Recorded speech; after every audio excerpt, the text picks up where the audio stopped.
ओम शांति। भाग्य विधाता बुक से ब्रह्म कुमारी विजय बहन जी का अनुभव, प्रथम मिलन में समर्पण।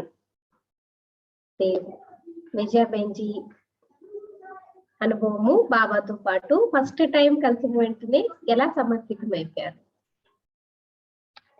मेरा लौकिक जन्म जयपुर में एक धार्मिक कुटुंब में हुआ। लौकिक दादाजी बहुत ही भक्ति भाव वाले थे। मेरे में भी उन्होंने भक्ति करने के संस्कार डाले थे। स्कूल में जाने से पहले भगवान को माथा टेक कर ही जाना होता था। सन 1964 में दादाजी को ब्रह्म कुमारी ईश्वरीय विश्वविद्यालय का परिचय मिला और साप्ताहिक कोर्स करने के बाद नियमित ज्ञान का अभ्यास करने लगे। लौकिक जन्म విజయ బెన్ జీది జైపూర్ ఒక ధార్మిక కుటుంబంలో జరిగింది. వాళ్ళ తాతగారు చాలా భక్తి భావం కలిగిన వారు. ఆయన తినకి భక్తి యొక్క సంస్కారాలు నేర్పించారు.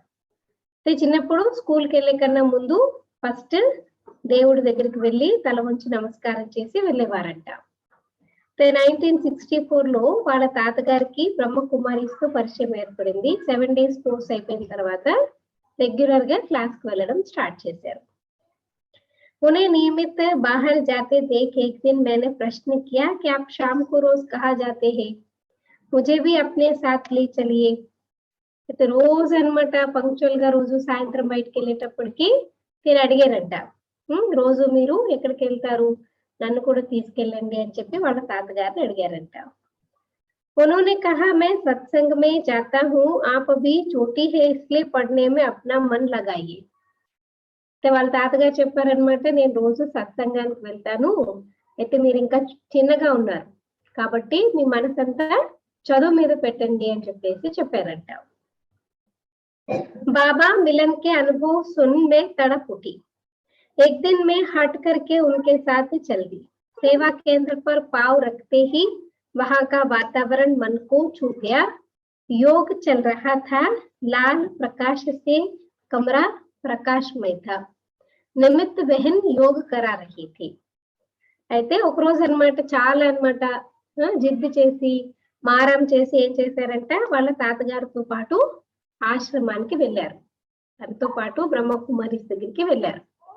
సేవా కేంద్రంలో అడుగు పెట్టగానే అక్కడ వాతావరణము దీదికి చాలా బాగా అనిపించిందంట. అయితే యోగం నడుస్తుంది. యోగం నడిచేటప్పుడు మనం రెడ్ లైట్ వేస్తాం కదా, మొత్తం రూమ్ అంతా రెడ్ లైట్ లో నిమిత్ అక్కయ్య కూర్చుని యోగం చేస్తున్నారంట. मन में ऐसी भावना जागी कि यहाँ तो रोज आना चाहिए. फिर नियमित जाने लगी. थोड़ा परिचय मिला कि ये शिव बाबा है, ये ब्रह्मा बाबा है और बाबा के महावाक्य सुनने लगी. అప్పుడు అనిపించింది అనమాట, ఇది చాలా బాగుంది, రోజు ఇక్కడికి వెళ్ళాలి అని చెప్పేసి అనుకున్నారు. అలా రోజు వెళ్ళడం స్టార్ట్ చేశారంట. కొంచెం కొంచెం జ్ఞానం దొరికింది. ఏంటంటే శివబాబు పరమాత్మ, ఈయన ప్రజాపిత బ్రహ్మ బాబా, బాబా యొక్క మహావాక్యాలు వినడం మొదలు పెట్టారు. మురళి. कुछ महीनों के बाद दादी जी तथा दादाजी मधुबन पांडव वन में साकार बाबा से मिलने के लिए गए. वहां से आने के बाद जब उन्होंने बाबा से मिलने के अनुभव सुनाए तो मैं तड़प उठी कि मुझे भी बाबा से मिलना है. కొద్ది సమయం తర్వాత వాళ్ళ తాతగారు అలాగే వాళ్ళ అమ్మమ్మ కావచ్చు లేకపోతే నాన్నమ్మ కావచ్చు, అయితే ఇద్దరు అన్నమాట పాండవ భవన్ లో బాబాని కలవడానికి వెళ్ళారు. అయితే అక్కడి నుంచి కలిసి వచ్చిన తర్వాత సాకార్ బాబాతో కలిగిన అనుభవాలు చెప్పేటప్పటికి దీదీకి అనిపించింది అనమాట, నేను కూడా వెళ్ళాలి, నేను కూడా కలవాలి అని చెప్పేసి. मैंने बाबा को पत्र लिखा और मन की लगन प्रकट की. बाबा ने जवाब में लिखा, बच्ची जब चाहो तब आ सकती हो. दृढ़ संकल्प रंग लाया और सन 1968 में स्कूल की परीक्षा देकर दादाजी के साथ मधुबन पहुंच गई. అప్పట్లో చూడండి ఎంత చక్కగా బాబాకి లెటర్ రాసేవారు అనమాట, సత్యం చెప్పేవారు. సో తన యొక్క పరిస్థితి చెప్పారు, నాకు రావాలండి, కలవాలండి అని చెప్పేటప్పటికి బాబా లెటర్ కి ఆన్సర్ ఇచ్చారనమాట, నీకు ఎప్పుడు కావాలంటే అప్పుడు రావచ్చు. సో దృఢ సంకల్పం అక్కడ పనికొచ్చింది. 1968 లో స్కూల్ ఎగ్జామ్స్ రాసిన తర్వాత తాతగారితో పాటు మధుబన్కి వెళ్ళారు. मन ने कहा बाबा से दूर नहीं जाना. पांडव भवन में शाम को बाबा से मिलना हुआ। जैसे ही बाबा को देखा, मैं बाबा की गोदी में चली गई। ऐसा लगा कि मेरी जन्म जन्म की प्यास बुझ गई है। मन यही कह रहा था कि अब बाबा से दूर नहीं जाना है। फिर बाबा ने अपने हाथों से टोली खिलाई और कहा, बच्ची, कल आपसे बाबा फिर मिलेंगे। बाबा के ये महावाक्य सुन मन खुशी से झूम उठा कि कल बाबा से వ్యక్తిగత ములాఖాత్ होगी। పాండవోన్ వెళ్తూనే సాయంత్రం సమయంలో బాబా కలుసుకున్నారంట। బాబాని చూస్తూనే బాబా ఒడిలోకి వెళ్ళిపోయారు। ఎలా అనిపించింది దీదీకి అంటే, జన్మ జన్మాంతరాల యొక్క నా యొక్క దాహం తీరిపోయింది అంటే మనసులో ఇదే ఉంటూ ఉందన్నమాట, ఇప్పుడు నేను బాబా నుంచి దూరమే కాకూడదు అని। బాబా తన చేతులతో టోలీ తినిపించి అన్నారంట, అమ్మాయి రేపు మళ్ళీ బాబా నీతో కలుస్తారు అని। ఎంత ఆనందము దీది కలిగింది అంటే, బాబా వ్యక్తిగతంగా నన్ను రేపు కలుస్తారు అని చాలా అన్నమాట, దీదీకి చాలా ఆనందం కలిగింది। सेवा केंद्र पर रहने का पक्का प्रोग्राम बना दिया। दूसरे दिन मैं तथा दादाजी बाबा को झोपड़ी में मिले। जिसका इंतजार था वो सम्मुख मिलने की घड़ी आ गई।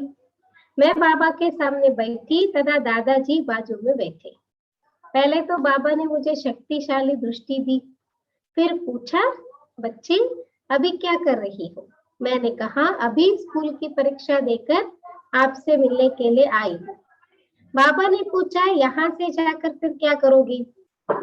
అయితే నెక్స్ట్ డే అన్నమాట, దాదాతో పాటుగా బాబా జోంపుడి దగ్గర అంటే కుటియా దగ్గర కలిశారనమాట। అయితే దేని గురించి అయితే సముఖంగా బాబాని కలవాలి అని వెయిట్ చేస్తూ ఉన్నారో అది తీరిపోయింది। బాబా ఎదురుగా దీది కూర్చుని ఉన్నారు, తన పక్కన తాతగారు కూర్చున్నారు। బాబా ముందు శక్తిశాలి దృష్టి ఇచ్చారు, తర్వాత అడిగారంట, నువ్వేం చేస్తున్నావు అమ్మాయి అని। దీది చెప్పారు, ఇప్పుడే నేను ఎగ్జామ్ రాసి ఇక్కడికి వచ్చాను అని। అయితే వెళ్ళిన తర్వాత ఏం చేస్తావు అని చెప్పి బాబా అడిగారు। मैंने कहा, बाबा अभी तो पढ़ाई पढ़नी है। यह सुनकर बाबा गंभीर हो गए और मुझे दृष्टि देने लगे। అయితే దీది చెప్పారనమాట, బాబా ఇంకా నేను చదువుకోవాలి అని। అది విని బాబా గంభీరంగా అయిపోయారనమాట। తర్వాత దృష్టి ఇవ్వడం మొదలు పెట్టారు। मुझे लगा मानो मेरी तकदीर पढ़ रहे हो और कुछ ही समय के बाद बोले, बच्ची अभी पढ़ाई नहीं पढ़नी है। यह महावाक्य सुनकर मैं भी थोड़ी गंभीर हो गई और बारी बारी से बाबा को और दादा को देखती रही। అంటే తనకు అనిపించింది ఏంటంటే, నా అదృష్టాన్ని చదువుతున్నారు బాబా అని చెప్పి అనిపించిందంట। బాబా గంభీరం అయిపోతే కొద్ది సమయం తర్వాత బాబా అన్నారన్నమాట, ఇంకా నువ్వు ఇప్పుడు చదువుకునేది లేదు అని। అయితే మహావాక్యాలు విని కొంచెం దీది గంభీరంగా అయిపోయారు। ఒక పక్క బాబాని, ఒక పక్క వాళ్ళ తాతగారిని, ఎందుకంటే తాతగారు చెప్పారు నువ్వు చదువుకోవాలి ఇంకా అలా అన్నమాట చూస్తూ ఉన్నారు। मन में संकल्प आया कि बाबा की आज्ञा है तो मुझे उसका पालन करना ही है। फिर मैंने मन का भाव प्रकट कर दिया, बाबा आपकी आज्ञा है तो मैं नहीं पढ़ूंगी और ईश्वरीय సేవ करूंगी। అయితే మనసులో తన కోరిక ఉందన్నమాట, బాబా చెప్పారంటే నేను చేయాల్సిందే। అదే చెప్పారంట, బాబా మీరు ఒకవేళ చెప్తే గనుక నేను చదువుకోను, సేవా కేంద్రంలోనే ఉంటాను అని। फिर बाबा ने दूसरा प्रश्न पूछा, बच्ची शादी तो नहीं करनी है? मैंने कहा, नहीं बाबा, मैं तो आपकी ही हूँ और आपकी ही रहूंगी। మళ్ళీ బాబా అడిగారంట, మరి వివాహం అయితే చేసుకుంటావా మరేంటి అని। అయితే దీది చెప్పారనమాట, లేదు బాబా, నేను నీ దాన్నే, నేను ఎప్పుడు నీకుగానే అయి ఉంటాను అని।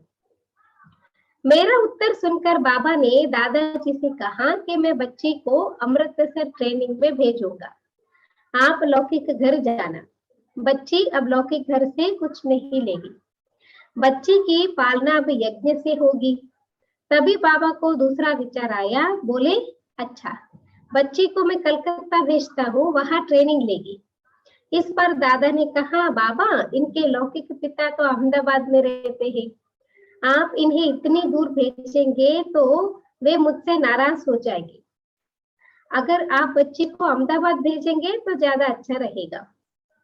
అయితే బాబా తిని యొక్క ఆన్సర్ విని, నీకే ఉంటాను, నీకు దానిగానే ఉంటాను అనేటప్పటికీ తాతగారితో చెప్పారంట, మీరు మీ లౌకిక ఇంటికి వెళ్ళండి, అమ్మాయి నేను అమృత్సర్ కి ట్రైనింగ్ కి పంపిస్తానని। ఇప్పుడు లౌకిక ఇంటి నుంచి ఏది అమ్మాయికి ఇచ్చేది లేదు, అంటే ఈ అమ్మాయి యొక్క పాలనంతా కూడా యజ్ఞంతోనే గడుస్తుంది అని। అప్పుడు బాబా మళ్ళీ ఇంకొక ఆలోచన వచ్చింది బాబాకి ఏంటంటే, లేదు ఈమెను కలకత్తా పంపిస్తాను, అక్కడ ట్రైనింగ్ తీసుకుంటుంది. అయితే దాని మీద వాళ్ళ తాతగారు చెప్పారు ఏంటంటే, బాబా మీరు వీళ్ళ లౌకిక తండ్రి అంటే విజయబేంజీ వాళ్ళ లౌకిక తండ్రి అహ్మదాబాద్ లో ఉంటారనమాట. సో మీరు అంత దూరం పంపిస్తే వాళ్ళు నా పైన కోపం చేస్తారు, ఈమెను అహ్మదాబాద్ పంపిస్తే ఇంకా బాగుంటుంది అని అన్నారట.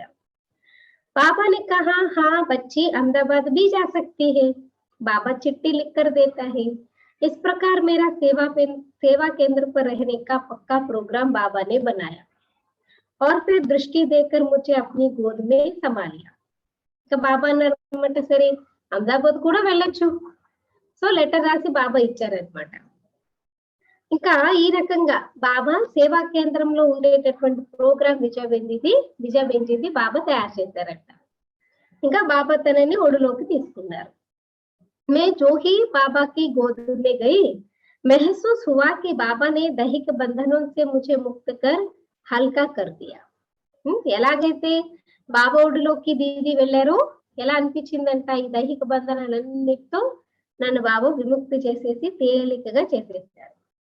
भगवान ने स्वयं मेरी तकदीर पढ़कर मेरा भाग्य ऊंचा बना दिया, बस मेरी तो खुशी का पारावार ही ना रहा. అంటే స్వయం భగవంతుడే నా యొక్క అదృష్టాన్ని చదివి అదృష్టాన్ని నా భాగ్యాన్ని ఎంతో ఉన్నతంగా తయారు చేశారు. చూడండి దీదికి సంతోషానికి, దీది యొక్క సంతోషానికి అవధులే లేకుండా పోయాయి. बाबा की परीक्षा में पास हो गई. मेरे समान उम्र की बहुत कन्याएं उस समय आई हुई थी. मैंने सबको बताया कि बाबा ने मुझे सेवा केंद्र पर जाने की छुट्टी दे दी है. वे सभी कहने लगे कि हम तो कब से बाबा को कह रहे हैं कि हमें सेवा केंद्र पर भेजो, तो भी बाबा अभी हाँ नहीं कर रहे. आप बहुत शक्तिशाली हो, भाग्यशाली हो जो बाबा ने आपको सेवा केंद्र पर जाने की आज्ञा दे दी. అయితే తన ఏజ్ గ్రూప్ ఉన్నటువంటి కన్యలు చాలా మంది ఆ సమయంలో వచ్చారంటే యజ్ఞంలో.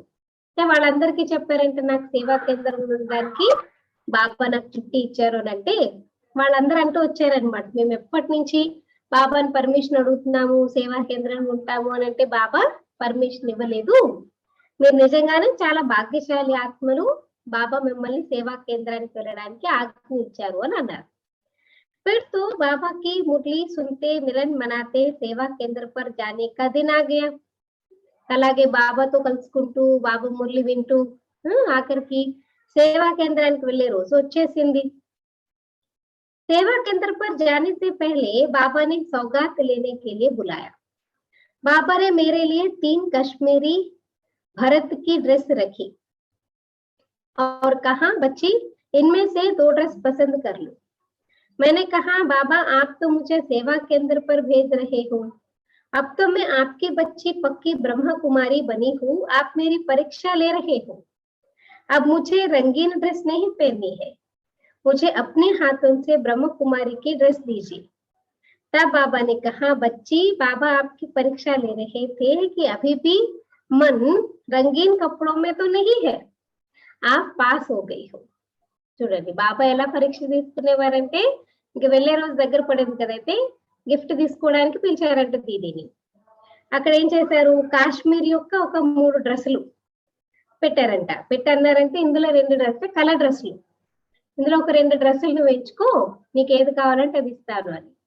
అయితే దీది అన్నారనమాట, బాబా మీరు నన్ను పరీక్షిస్తున్నారు, నేను ఇప్పుడు పక్కా బ్రహ్మకుమారి అయిపోయాను కాబట్టి నేను కలర్ డ్రెస్ వేసుకోను, బ్రహ్మకుమారి యొక్క వైట్ డ్రెస్సే నాకు ఇవ్వండి అని చెప్పేసి అడిగారంట. ఇప్పుడు బాబా అన్నారనమాట, అవును బాబా నీ పరీక్ష తీసుకుంటున్నారు అంటే ఎక్కడైనా కొంచెమైనా ఇంకా కలర్ డ్రెస్ వేసుకోవాలని ఏమైనా ఆసక్తి ఉందా అని నువ్వు పాస్ అయిపోయావు అని అన్నారు. बाबा ने ब्रह्म कुमारी जीवन की भी 2 ड्रेस तैयार रखी थी, मुझे अपने हाथों से वो दी और अलौकिक जीवन का ठप्पा लगा दिया. अगला दिन बाबा से विदाई लेने का दिन था. बाबा को छोड़ने का दिल नहीं होता था. बाबा से गले मिलकर आंखों से अश्रुधारा बह चली. बाबा ने प्यार भरी दृष्टि देते हुए कहा बच्ची बाबा आपको सेवा पर भेज रहा है, आपको बाबा का नाम बाला करना है. అయితే తర్వాత దాంతో పాటు మళ్ళీ 2 బ్రహ్మకుమారి జీవితం యొక్క డ్రెస్లు అంటే వైట్ డ్రెస్లు కూడా రెడీగా పెట్టుకున్నారంట. బాబా తన చేతులతో తన డ్రెస్ నిచ్చి అలౌకిక జీవితం యొక్క స్టాంప్ వేసేసారు నాకు అంటున్నారు దీది. నెక్స్ట్ డే బాబాతో వీడ్కోలు తీసుకునే రోజు వచ్చింది. అయితే బాబాను వదిలి వెళ్ళడానికి మనసు అసలు ఒప్పుకోలేదన్నమాట. బాబాను పట్టుకొని అంటే కళ్ళలో నీళ్ళు వచ్చేసాయి అనమాట. బాబా ప్రేమతో కూడినటువంటి దృష్టి ఇస్తూ చెప్పారు, అమ్మాయి బాబా నిన్ను సేవ పైన పంపిస్తారు, సేవ గురించి పంపిస్తారు, బాబా పేరు ప్రసిద్ధి చెయ్యాలి అని. मेरा दृढ़ निश्चय देख माता पिता लौट गए। मैं बाबा की याद और प्यार को दिल में भरकर अहमदाबाद पालड़ी सेवा केंद्र पर आ पहुंची। सेवा केंद्र पर ऐसा लगा मानो मैं अपने घर में आ गई हूँ। माता पिता को समाचार मिला तो वे मेरे से मिलने के लिए सेवा केंद्र पर आए। అయితే బాబా యొక్క స్మృతి ప్రేమతో మనస్ఫూర్తిగా అన్నమాట అహ్మదాబాద్ లో పాలడి సేవా కేంద్రానికి చేరుకున్నారు. సేవా కేంద్రంలో ఎలా అనిపించింది అంటే నేను నిజంగా ఇంటికే వచ్చినట్టు అనిపించింది అంట తనకి సేవా కేంద్రం. అయితే తల్లి తండ్రికి సమాచారం వినగానే వాళ్ళు దీదీని కలవడానికి సేవా కేంద్రానికి వచ్చారంట. थोड़ी देर बातचीत करने के बाद कहा चलो हमारे साथ घर। मैंने कहा अब तो मैं यहाँ पर ही रहूंगी। दादाजी ने बताया कि बच्चे ने खुशी से जीवन बनाने का संकल्प किया है। माता पिता मेरा दृढ़ निश्चय देख घर लौट गए, पर कह के गए कि घर पर मिलने आते रहना. కొంతసేపు మాట్లాడిన తర్వాత అన్నారనమాట, పదా మన ఇంటికి వెళ్ళిపోదాము అని. అయితే దీదీ చెప్పారంటే లేదు నేను ఇంక ఇక్కడే ఉంటాను అని. అప్పుడు వాళ్ళ తాతగారు చెప్పారు, అమ్మాయి చాలా సంతోషంగా ఈ జీవితాన్ని ఎంచుకుంది అని చెప్పేసి. అయితే వాళ్ళ తల్లి తండ్రి తన దృఢ నిశ్చయాన్ని చూసి ఇంకా తిరిగి ఇంటికి వెళ్ళిపోయారు. అంటే చెప్పిపోయారనమాట, ఎప్పుడైనా కలవడానికి అయితే ఇంటికి వస్తూ ఉండని చెప్పేసి వెళ్ళిపోయారనమాట. लोगों के ताने बाबा ने घर पर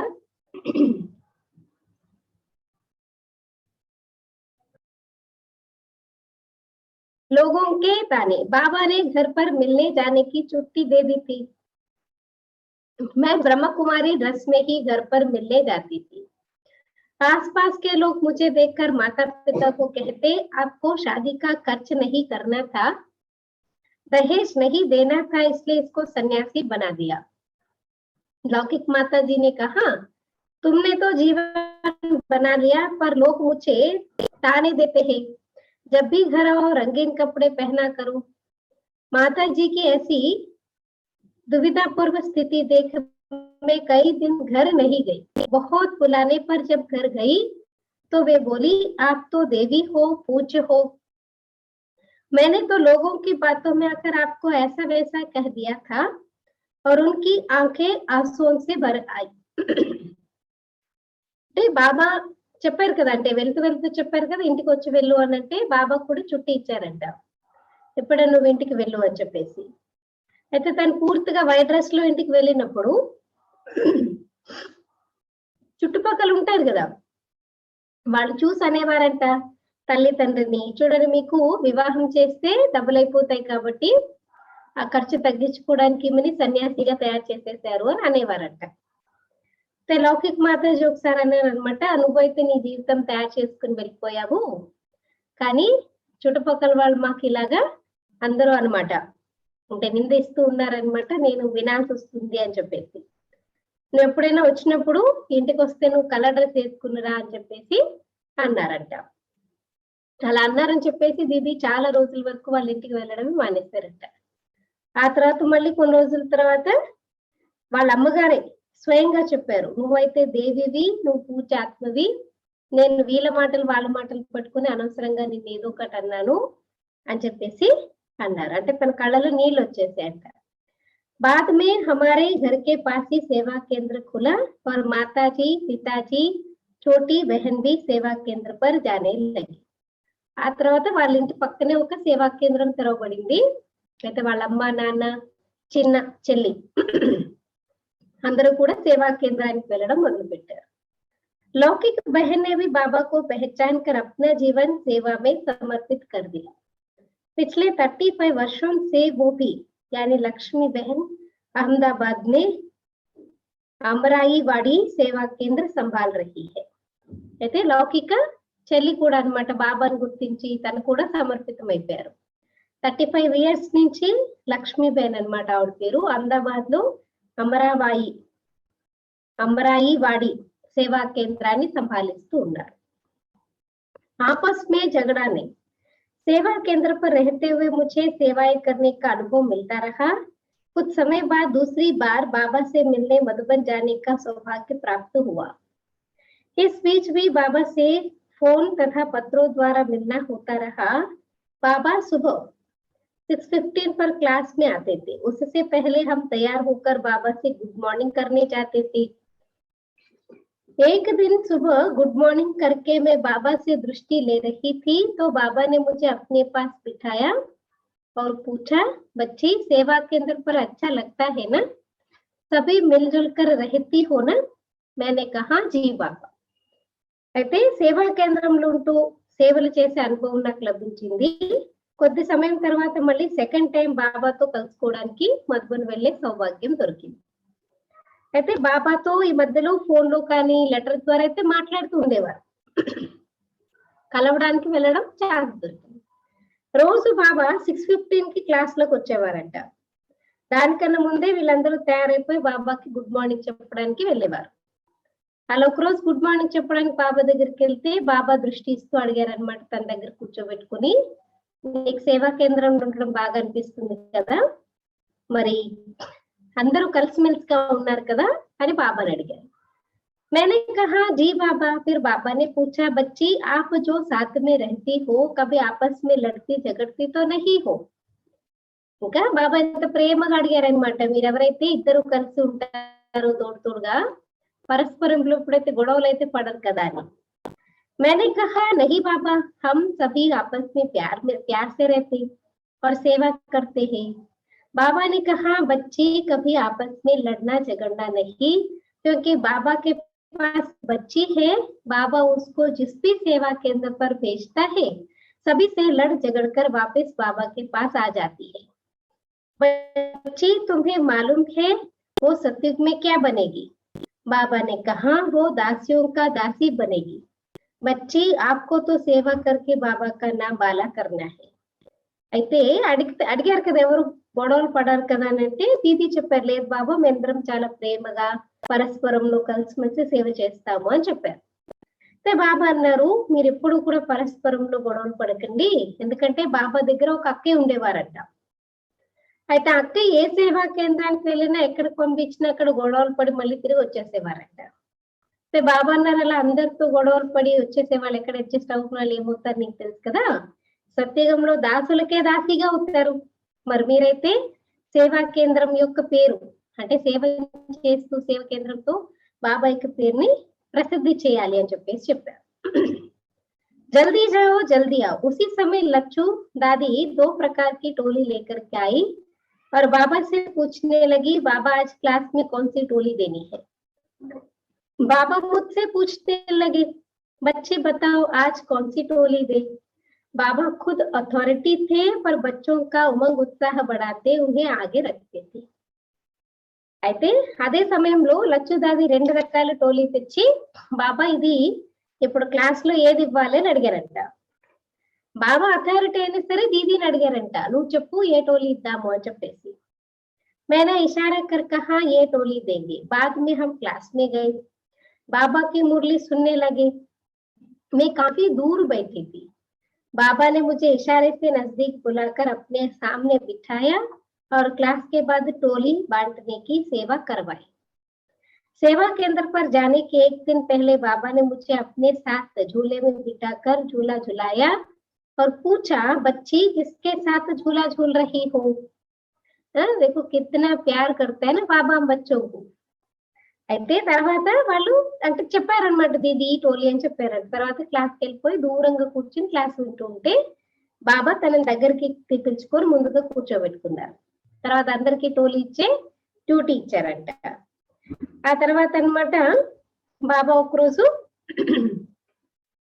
మళ్ళీ తిరిగి రిటర్న్ సేవా కేంద్రానికి వెళ్ళిపోయే టైంలో బాబా తన దగ్గర ఉయ్యాలలో కూర్చోబెట్టుకుని తనతో పాటు ఉయ్యాలు ఊగుతూ అడిగారంట దీదీని, నీకు తెలుసు కదా నువ్వెవరితో ఉయ్యాలు ఊగుతున్నావు?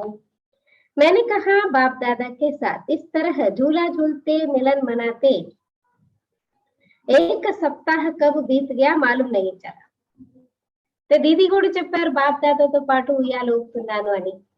ఇలా అన్నమాట బాబాతో పాటు కలయికం జరుపుకుంటూ ఉయ్యాలలో ఊగుతూ ఎప్పుడు గడిచిపోయిందో టైం తెలియదు. 1 వీక్ అయిపోయింది. वापस आते समय बाबा ने जल्दी जाओ जल्दी आओ गो सून कम सून की टोली देते हुए कहा, बच्ची तुम्हें तो देश विदेश में सेवा कर बाबा का नाम बाला करना है. బాబా రోజు వెళ్ళేటప్పుడు వెళ్ళే వాళ్ళందరికీ గోసూన్ కంసూన్ టోలీ ఇచ్చేవారనమాట. అయితే బాబా టోలీ ఇస్తూ అన్నారనమాట, నువ్వు దేశ విదేశాలలో సేవ చేసి బాబా పేరు ప్రసిద్ధి చెయ్యాలి అని చెప్పారంట. अव्यक्त होते भी बाबा सदा साथ है. मुझे मालूम नहीं था कि बाबा के साथ ये अंतिम मुलाकात है. बाबा के शरीर छोड़ने के बाद ऐसा महसूस होने लगा कि अब मधुबन में मैं किसी से मिलने जाऊंगी. 1968 లో కదా దీది వెళ్ళారు. అయితే తనకు తెలియదు అనమాట ఇదే లాస్ట్ ఆఖరి కలయిక జరుగుతుంది బాబాతో అని. ఆ తర్వాత బాబా అవ్యక్తం అయిపోయిన తర్వాత అనిపించింది, నేను మధుబన్ వెళ్తే నేను ఎవరిని కలుస్తాను. मुझे बाबा जैसा सानिध्य अब किससे प्राप्त होगा. నాకు బాబా లాంటి సాన్నిధ్యం ఇంకెవరితో పొందుతాను నేను. पर जब मधुबन गई तो पांडव भवन के दरवाजे पर पांव रखते ही देखा जैसे बाबा सामने खड़ा है और कह रहे हैं बच्ची आ गई. కానీ ఎప్పుడైతే మధుబన్ పాండవ భవన్ వెళ్ళి ఆ గుమ్మం దగ్గర కాలు పెట్టగానే దీది కనిపించింది అనమాట. బాబా ఎదురుగా నించుని, అమ్మాయి నువ్వు వచ్చేసావా రా అన్నట్టు అనిపించిందంట.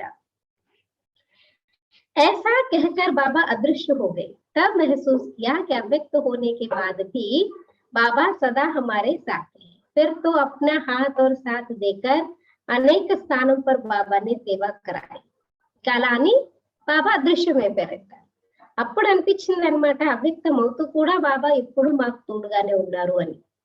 తర్వాత తన చెయ్యి మరియు తోడు ఇచ్చి అనేక సేవా స్థానాలలో బాబా దీదితో సేవ చేయించారు అంటున్నారు.